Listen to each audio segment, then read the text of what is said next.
Hello बच्चों, चलिए प्रश्न को पढ़ते हैं। परस्पर कुछ दूरी पर दो साइरन समान आवृत्ति से बज रहे हैं। जब दोनों के बीच खड़ा एक व्यक्ति एक साइरन की ओर भागने लगता है तो उसे विस्पंद सुनाई पड़ते हैं। क्यों? तो चलिए बच्चों, सबसे पहले हम लिख लेंगे मूल अवधारणा। मूल अवधारणा जिस पर कि यह प्रश्न आधारित है। तो बच्चों, यह प्रश्न आधारित है डॉपलर प्रभाव पर। डॉपलर प्रभाव। साथ ही बच्चों, हमें जानकारी होनी चाहिए विस्पंद की। तो चलिए बच्चों, पहले हम समझेंगे डॉपलर प्रभाव को, फिर हम समझेंगे विस्पंद को, और फिर बच्चों हम देंगे इस प्रश्न का उत्तर।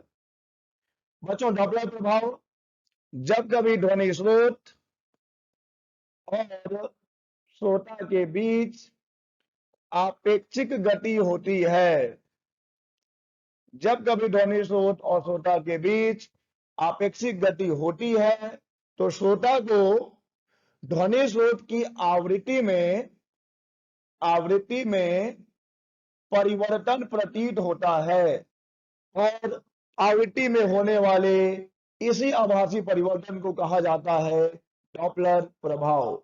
याद रखिए बच्चों, यह तभी होगा जब ध्वनि स्रोत और श्रोता के बीच आपेक्षिक गति होगी, और आवृत्ति में होने वाला ये परिवर्तन, याद रखिए, आभासी है। ऐसा श्रोता को प्रतीत होता है, वास्तविक रूप में ऐसा नहीं होता। तो बच्चों, अब हम समझ गए हैं डॉपलर प्रभाव को। चलिए अब हम समझ लेते हैं विस्पंद को कि क्या होता है विस्पंद। बच्चों, विस्पंद ध्वनि तरंगों के अध्यारोपण पर आधारित एक परिघटना है जिसमें कि लगभग लगभग समान आवृत्ति लगभग समान आवृत्ति की दो ध्वनि तरंगें जब अध्यारोपित होती हैं तो बच्चों, माध्यम के जिस बिंदु पर वे अध्यारोपित होती है उस बिंदु पर ध्वनि की तीव्रता में आवर्ती परिवर्तन होने लगता है। आवर्ती परिवर्तन होने लगता है। अतः बच्चों, जिस बिंदु पर दो तरंगे जिनकी आवृत्तियां लगभग समान है, आवृत्तियों में मामूली सा अंतर है, जब वे अध्यारोपित हो रही है तो माध्यम के उस बिंदु पर क्रमिक रूप से ध्वनि की तीव्रता में उतार चढ़ाव देखने को मिलता है, और इसी उतार चढ़ाव का नाम है बच्चों विस्पंद। और हमें ज्ञात है कि प्रति सेकंड जो विस्पंद सुनाई देते हैं, जिसे कि हम विस्पंद आवृत्ति भी कहते हैं, बच्चों यह बराबर होती है दोनों ध्वनि स्रोतों की आवृत्तियों के अंतर के बराबर। तो बच्चों, जहां भी आवृत्तियों में मामूली सा अंतर होगा और ऐसी तरंगे अध्यारोपित होंगी तो वहां पर विस्पंद बनेगा, वहां पर विस्पंद सुनाई देगा। यह है हमारे प्रश्न का मूल अवधारणा, डॉपलर प्रभाव और साथ ही विस्पंद। चलिए बच्चों, अब प्रश्न को ध्यानपूर्वक पढ़ेंगे और इस प्रश्न का उत्तर करेंगे।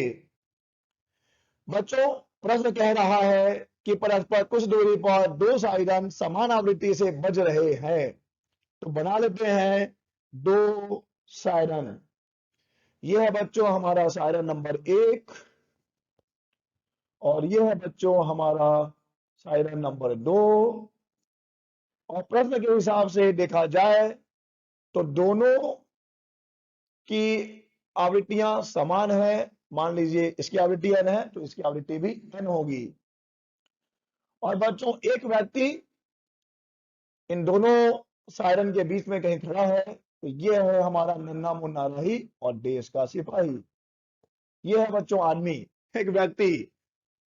अब बच्चों, अगर ये व्यक्ति वहां खड़ा रहता, अपनी जगह पे खड़ा होता, तो उसे दोनों ही ध्वनि स्रोतों से आने वाली आवृत्तियों में कोई अंतर प्रतीत नहीं होता, क्योंकि जब कोई आपेक्षिक गति नहीं होती है तो आवृत्ति में भी कोई परिवर्तन प्रतीत नहीं होता। परंतु हमारा व्यक्ति जो है वो बच्चों भाग रहा है, किसी एक सायरन की ओर भागने लगता है। तो चलिए मान लेते हैं बच्चों कि ये भाग रहा है S2 की ओर। इससे क्या होगा बच्चों, जब वो व्यक्ति सायरन S2 की ओर भागेगा अर्थात वह S1 से दूर जा रहा है। और बच्चों हम जानते हैं कि जब जब श्रोता ध्वनि स्रोत से दूर जाता है तो उसे जो आवृत्ति सुनाई देती है वह वह आवृत्ति वास्तविक आवृत्ति से कम होती है। अर्थात मान लेते हैं बच्चों कि हमारे इस व्यक्ति को, हमारे श्रोता को S1 की न्यूवन आवृत्ति सुनाई पड़ती है। तो बच्चों ये जो न्यूवन नहीं, चलिए N1 ले लेते हैं, N1 आवृत्ति सुनाई पड़ती है। तो बच्चों ये जो N1 होगा वो इस S1 की वास्तविक आवृत्ति से कम होगा। बच्चों याद रखिए, ध्यान दीजिए, बहुत ही ध्यान दीजिए कि जब भी श्रोता स्रोत से दूर जाता है, देखिए इसे दूर जा रहा है ये, जब भी श्रोता स्रोत से दूर जाता है तब श्रोता को जो आवृत्ति सुनाई पड़ती है वह वास्तविक आवृत्ति से कम होती है। और इसका उल्टा कब होगा बच्चों, जब श्रोता किधर जाएगा, स्रोत की ओर जाएगा। जब श्रोता स्रोत S2 की ओर जाएगा तब श्रोता को S2 की जो आवृत्ति सुनाई पड़ेगी, मान लीजिए श्रोता को S2 की जो आवृत्ति सुनाई पड़ती है वह N2 है, तो यह बच्चों उसकी वास्तविक आवृत्ति से अधिक होगी। क्योंकि जब श्रोता स्रोत की ओर जाता है बच्चों तब आभासी आवृत्ति वास्तविक आवृत्ति से अधिक होती है।